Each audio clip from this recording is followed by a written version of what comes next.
Hey, Mount Zion, we're going to be continuing our discipleship series this weekend, looking at the way of Christ, which are the spiritual rhythms and practices that conform us to be more like Jesus. Last week, we looked at prayer. This week, we're going to be talking about worship. So surprising, right? I'm the worship pastor here. So we're going to be looking at worship not only as a lifestyle, but as certain practices that form us as disciples. Specifically this week, we're going to be looking at musical worship, how it hosts God's presence, how it conforms us to be more like the likeness of Jesus.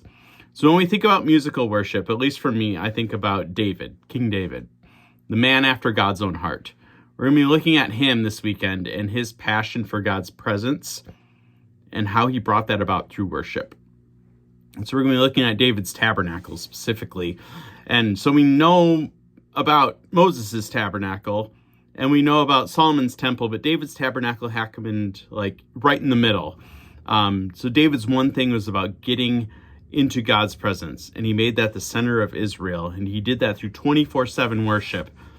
So we know during the time of Saul, the presence of God in the Ark of the Covenant was neglected. God's presence was neglected. But David's passion was to restore that presence to his people, and he did that in an unconventional way through worship, through song. And so we're going to look at how God's presence changes everything. And so we're going to explore the presence of God hosted by worship, which transforms his people to be more like him. Hope to see you in church this weekend. God bless you.